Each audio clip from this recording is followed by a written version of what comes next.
is a Beautiful World.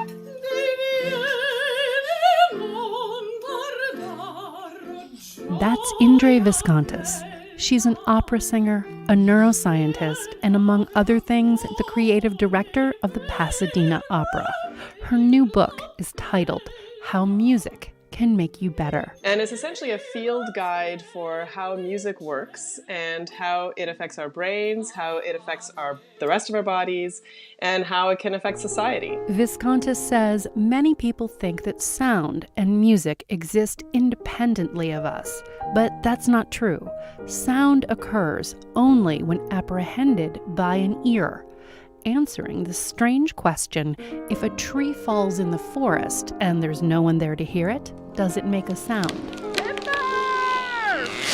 And the answer is no, because the sound is not in the sound waves, it's in how the brain turns that information, these rarefactions and compressions of air, into something that we can interpret as a perception, which is how we hear. This is why people's taste in music can vary greatly. It's also why figuring out what music you love best is critical to tapping into the healing power of sound. When music is meaningful to you, there are many ways in which it can be used to change your body physiologically. And in fact, that actually translates often into less of a need for sedatives or anti-anxiolytics or even pain reduction pills. So we can actually see this physiological response in the body to music, but it has to be music that calms that particular person. While doing specific tasks like talking or biting into an apple requires specific localized circuitry in your brain, music uses complex systems all over your brain and can actually repair damaged areas. Sometimes people who have damage, in particular to the left frontal part of their brain, lose the ability to speak. They lose language capacity. Well, for people who have damage to the left side, you can actually rewire the right side to take on some of those functions, and you can do that using music.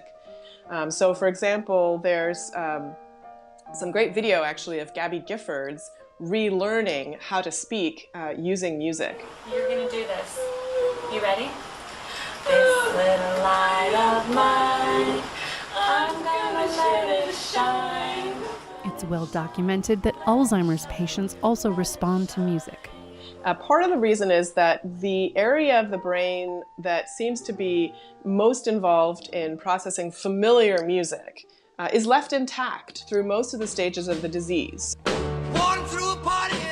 And to me, that's really the power of music in patients with Alzheimer's disease, is this feeling that you can get access to their humanity through music. Getting access to humanity applies to all of us. It's really strong social glue. We see levels of oxytocin, which is the attachment hormone, increase when people are making music together, so when they're singing in a choir and so forth. I hope that will encourage more people to participate in music making and not just be passive listeners. Viskontas encourages us to use music to design a better life. Music can catalyze emotions we're interested in cultivating.